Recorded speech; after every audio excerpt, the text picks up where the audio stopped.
তার জীবন কুত্তার জীবন। কোরআন শরীফের আয়াত, ওয়াত্তাবাআ হাওয়াহু ফামাসালুহু কামাসালিল কালব। কোরআনুল কারীমের মধ্যে আছে, আল্লাহ বলেন শয়তান যাকে নিজের আয়ত্তে নিয়ে নেয় তখন সে যখন তখন তাকে বলে ওয়াকালা আশ-শাইতানু লিল ইনসানি কুফুর, কুফরি কর, আল্লাহর নাফরমানি কর, সে সাথে সাথে করে ফেলে। এজন্য কেউ যখন গুনাহে অভ্যস্ত হয়ে যায়, হারাম নাফরমানিতে, তখন সে পুরাপুরি নিজেকে শয়তানের হাতে তুলে দেয়। শয়তান তখন তাকে দিয়ে যা ইচ্ছা তাই করাইতে থাকে।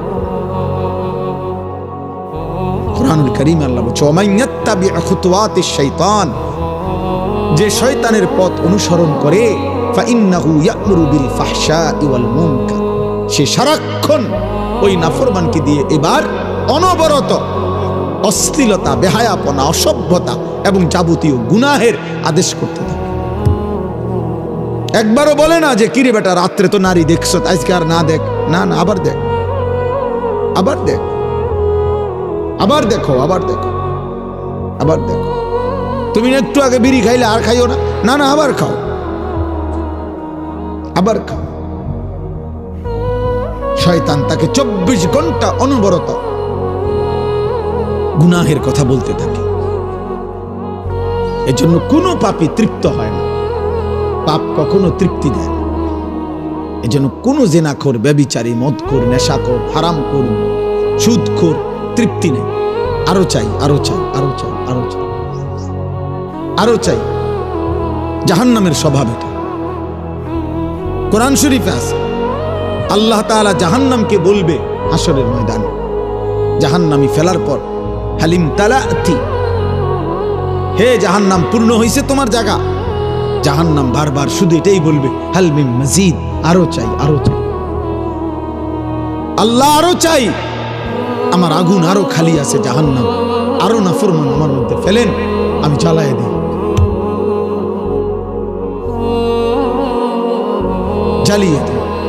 এজন্য প্রত্যেক পাপী বেটা, প্রত্যেক নাফরমান, অসংখ্য তোমরা যুবক সারা রাত এই জানোয়ার সারা রাত উলঙ্গ ছবি দেখছে, তারপরেও যদি তাকে পরের দিন আবার বলেন যে এবার থামো, সে বলবে না, আবার দেখ, আরো চাই, আরো চাই। এটা জাহান্নামের আখলাক, আগুনের স্বভাব। আর কোরআনুল কারীমের মধ্যে আছে জান্নাতি বান্দা, জান্নাতের নিয়ামত যখন দেখবে, এটা যে পবিত্র, এই জন্য জান্নাতের নিয়ামত দেখলেই এক নজরে তার চোখ ঠান্ডা হয়ে যায়, মানে তৃপ্ত। ফালা তা'লামু নাফসুম মা উখফিয়া লাহুম মিন কুররাতি আ'য়ুন, চক্ষু শীতল। ফেরেশতা যদি বলে বান্দা আর দেখবানি, বলবেন না ফেরেশতা আর কি দেখব, এর চাইতে সুন্দর আর কি দরকার, এর চাইতে সুন্দর আর কি দরকার। কিন্তু জাহান্নামের স্বভাব হলো আরো চাই, আরো চাই। নাফরমানের স্বভাব, দুনিয়া লোভীর স্বভাব, চরিত্রহীনের স্বভাব, এটা চরিত্রহীনের স্বভাব। এজন্য দোস্ত, কমপক্ষে আমার প্রত্যেক দিনকার কথাই আমি সবসময় বলে যাচ্ছি, তুমি যদি কেউর কথা না ভাবো, কমপক্ষে নিজের কথা ভাই। তোমার জন্য পৃথিবী আটকাবে না, তোমার মতো আঙ্গাল কাঙ্গালের লাগা পৃথিবী আটকাইতে। কোন বেনামাজি নাফরমান, তোমরা যারা এক ওয়াক্ত নামাজ পড়ো, তোমার মতো অপদার্থের জন্য ইসলাম আটকাবে। 1450 বছর ধরে ইসলামী পর্যন্ত আসছে, তো আগামীতেও থাকবে ইনশাআল্লাহ, তুমি ছাড়াও থাকবে, তুমি আমি না থাকলেও থাকবে। এই পৃথিবীতে আমাদের কারো মৃত্যুতে দুনিয়া থামে না, কারো মৃত্যুতে এক সেকেন্ড ঘড়ির কাঁটা থামে না, থামে না। নবী সাল্লাল্লাহু আলাইহি ওয়াসাল্লামের একজন ছেলে ইব্রাহিম রাদিয়াল্লাহু তাআলা আনহু, নবীজির সন্তান, ওনার ইন্তেকালের কারণে ওই দিন ঘটনাচক্রে আপনার চন্দ্রগ্রহণ লাগছে। তখন কেউ কেউ বলছে নবীর ছেলে ইন্তেকাল করার কারণে বিরহে চন্দ্রগ্রহণ লাগছে।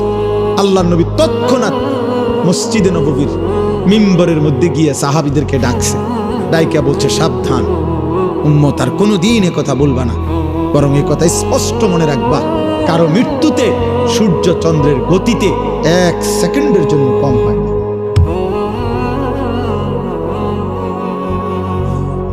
ইন্না শামসা ওয়াল কামার লা ইয়াখসিফানি লিমাউতি আহাদিন।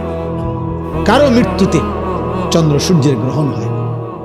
পৃথিবী চলে, দুনিয়া চলে, দুনিয়া থাকবে, কিন্তু তুমি আমি ছাড়া আখিরাতে আটকায় যাবে। এজন্য আলহামদুলিল্লাহ আমি অনুরোধ করছি, বুঝাইতে চাইলাম। অনেক ছেলে মাশাআল্লাহ, অনেক ছেলে তোমরা, কিন্তু আল্লাহর মেহেরবানি চেহারা দেখেই বোঝা যায় অধিকাংশ বেনামাজ। বা বোঝা যায় চেহারা, চুল দেখলেই বোঝা যায় মুশরিক তোমার পছন্দ, চুল দেখলেই বোঝা যায় কোন ইহুদির বাচ্চা, কোন মুশরিকের বাচ্চা, কোন বেঈমানের বাচ্চা তোর কলিজার মধ্যে।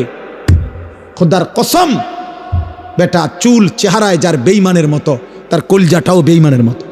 নাউযুবিল্লাহ। চুল তোর বেঈমানের মতো, দিল অন্তরে বুঝি তুই জোনায়েদ বাগদাদি বেটা। বুঝো না?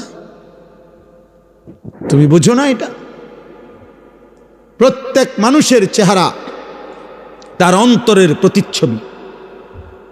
মানুষের চেহারা মানুষের অন্তরের হালাত বলে দেয়, এটা প্রসিদ্ধ প্রমাণিত কথা।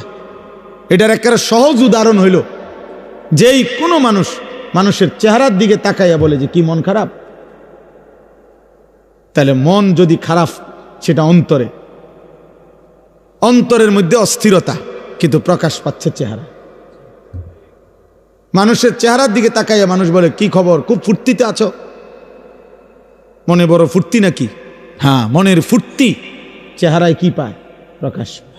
এই জন্য মানুষের চেহারাকে বলে, মানুষের বাহ্যিক অবয়ব আকৃতিকে বলা হয় অন্তরের প্রতিচ্ছবি। অন্তরে কারো আল্লাহ আছে কিনা, ঈমান আছে কিনা, আখিরাতের কথা মনে আছে কিনা, দোস্ত তোমার চুল চেহারা, তোমার সারা দিনকার অঙ্গভঙ্গি, চলা ফেরা, উঠা বসা, এটা দ্বারাই বোঝা যায়। 1 ওয়াক্ত নামাজ যার কপালে জোটে নাই, 5 ওয়াক্ত নামাজের একটা সেজদা যার কপালে জোটে নাই, তোমার মতো নিকৃষ্ট নাফরমান, অসভ্য, গাদ্দার, তোমার মতো নিকৃষ্ট বেয়াদব তুমি মুসলমান কেমনে হও? এখানে দাঁড়াইয়া বোঝা। এখন বলো, ভিডিও করা হবে এখন। একটা বেনামাজি বল এখানে দাঁড়ায় বল, এখন দাঁড়ায়। আল্লাহর নবী বলছেন, তোমরা যদি কাউকে পার্থক্য করতে হয় যে এটা মুসলমান না বেঈমান, তাহলে তার নামাজ দেখো। নবী বলছেন, একেবারে বিশুদ্ধ হাদিস, তুমি প্রমাণ করো। আরে নবীর আশেক থো পরে, তুমি মুসলমান এটা আগে বুঝো। আমনে হিতা পরে কর, তারও বহুত পরের খবর। আশেক বলে কাকে বুঝেন? আশেক বলা হয় ভালোবাসার সীমা অতিক্রম করা। সীমা অর্থাৎ যার কাছে, যাকে সে ভালোবাসে, তার প্রতি তার এত বেশি সীমাতিরিক্ত ভালোবাসা যে সে কোনো নিয়ম কানুন বুঝে না, বরং সে তার পুরাপুরি অস্তিত্বে মজ্জায় একেবারে 24 ঘন্টায় সে তার ভেতর বাহির সবটুকু তার জন্য উজাড় করে দেয়। এমন পাগল পারা ভালোবাসাকে বলা হয় ইশক। সাহাবায়ে কেরাম এই জন্য ঘাম পাইছে তো গায়ে মাইখা ফেলছে। সাহাবায়ে কেরাম নবীজির গায়ে থেকে শিঙ্গা লাগাইয়া, তৎকালীন আগের দিনের চিকিৎসায় শিঙ্গা লাগাইয়া, হিজামা লাগাইয়া রক্ত বাহির করছে দূষিত। সাহাবায়ে কেরামের কেউ সেটা গিলে ফেলছে। সাহাবায়ে কেরাম নবীজি সাল্লাল্লাহু আলাইহি সাল্লাম ওযু করিলে অপেক্ষা করতেন, নবীজি সাল্লাল্লাহু আলাইহি সাল্লামের ওযুর অতিরিক্ত পানিটুকু থাকলে সেটা গায়ে মুখে মুছে নিতেন। তো এটা হলো কি? ইশক, এটা ভালোবাসা। মানে মহব্বতের সীমা পার করে দাও। আর 1 ওয়াক্ত নামাজ নাই, জীবন ভর বিড়ি সিগারেটে অভ্যস্ত, সুদে কিস্তিতে হারামে ব্যস্ত, টেলিভিশন নাটক সিনেমায় ব্যস্ত। আপনি আশিকে রাসূল, মিথ্যুক, মিথ্যাবাদী। এত বড় মিথ্যাবাদী কেমনে দাবি করলা তুমি? কিসের আশিকে রাসূল তুমি? ইমানদার কিনা আগে সেটা বলো বেটা। মুসলমান প্রমাণ করো বেটা। রাসূলুল্লাহ সাল্লাল্লাহু আলাইহি ওয়াসাল্লাম বলছেন,